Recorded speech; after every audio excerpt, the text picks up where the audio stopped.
Hey y'all, welcome back. My name is Talia. I'm going to tell you my story today. It's real, it's raw, and it changed my whole life. So, let's get into it. I grew up in a tiny town in South Carolina. Really small. Everybody knew everybody. My folks were super strict, like old school strict. They went to church every Sunday. They prayed before every meal. They told me, love is sacred. They said my heart and my body were special gifts. Wait for the right man. My mama always said, don't rush. And I really listened. I never had a boyfriend. I never kissed a boy. I never went to those wild parties. That was my choice. I believed in waiting. I believed in doing things the right way. In college, other girls laughed at me. They said I was weird or too old-fashioned. But I didn't care. I had my path. I was going to stick to it. I dreamed of a simple wedding, a good man, a peaceful life. I thought if I waited long enough, the right person would show up. Well, someone did show up, but he wasn't what I thought. One day, I went to a coffee shop in Charleston. I was just chilling, drinking my latte, looking out the window. Then this guy walked in. His name was Kalen. Y'all, this man was fine. Tall, nice suit, big smile. He looked like money. When he saw me, he walked right over. You have a calm energy, he said. I like that. Nobody ever talked to me like that. My face got hot. I felt shy, but also kind of happy. Later, I told my bestie Bryony about him. She got really serious really fast. Girl, no. She said, Kalen is bad news. He goes through women like water. He doesn't stay with anyone. I heard her, but I didn't listen. I thought maybe I was different. Maybe he would change for me. Classic mistake, right? Kane started texting me every day. He sent me flowers, red roses, fancy chocolates, sweet messages that made my heart jump. I felt so special. Nobody ever treated me like this before. I started thinking he was the one, the man I waited for my whole life. One night, he took me to a fancy restaurant. Soft lights, slow music. I wore a red dress for the first time ever. He looked at me and said, "You look amazing." I felt like a princess. After dinner, he drove me home. It was quiet, dark. He stopped the car and looked at me. Then he kissed me. It was my first kiss. My heart was beating so fast. I felt happy, but also scared. I thought about my mama's words. I thought about my rules. Did I mess up? That night, I couldn't sleep. The next day, Kane wanted to see me again. He tried to get close, really close. I stopped him. I want to wait, I said, until I'm married. He looked at me for a long moment. Then he smiled. Okay, he said. Then let's get married, like now. I was shaken, but also excited.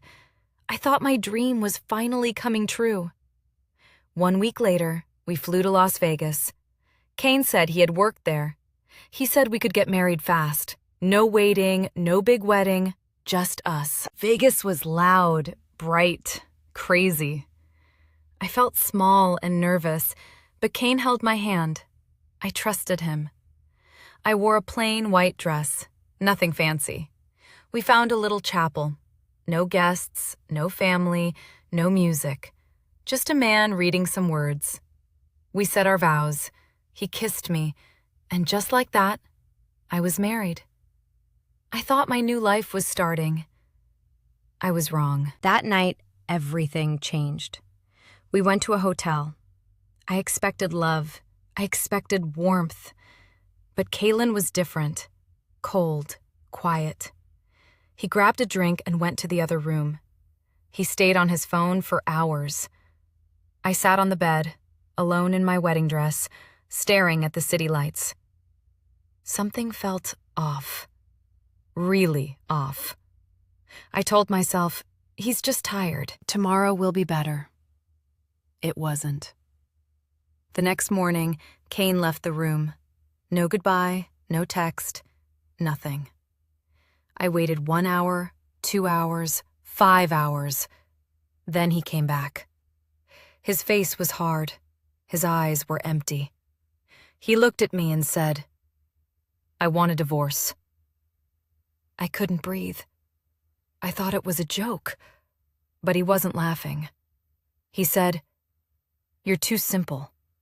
You don't fit my life." Each word hit me like a punch. He grabbed his bag and walked out. He didn't look back. He blocked my number. He ghosted me completely. I was married for less than 1 day. And now, I was alone.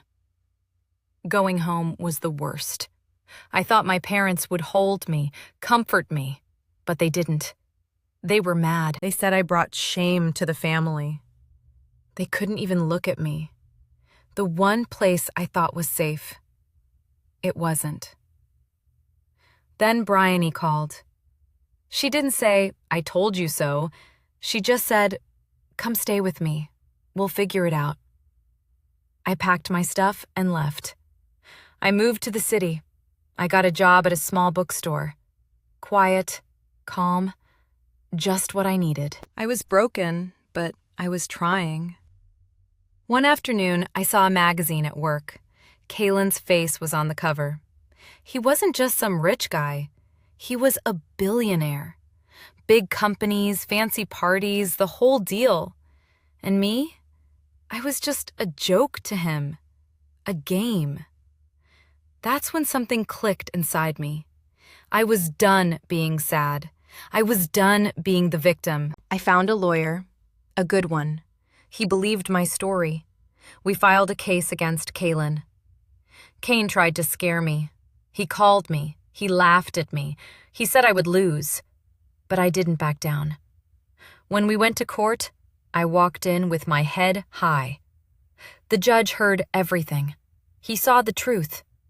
And I won. I got money, but more than that, I got my dignity back. After the trial, my parents called. They said they were sorry. They wanted me to come home, but I wasn't the same girl anymore. I told them I loved them, but I needed to build my own life now. Today, I live in a small apartment. Plants by the window, books on the shelf, a cozy couch. It's simple, but it's mine. I still work at the bookstore. I'm also taking business classes online. One day I want to open my own shop. Sometimes I see Kalen in the news. Big smile, fancy suits. But he doesn't control me anymore. The pain he gave me, it turned into strength. Here's what I learned, y'all. My values weren't wrong. I just trusted the wrong person. You can't change someone who doesn't want to change. But you can always change your own story. I still believe in love. I still believe in waiting for the right person. But now I know the most important person to trust is yourself. I survived the worst thing that ever happened to me, and now I'm building something beautiful. Thanks for listening to my story. If you liked it, hit that subscribe button, drop a comment, and tell me where you're listening from. And remember, your story isn't over yet. Stay strong out there. Peace.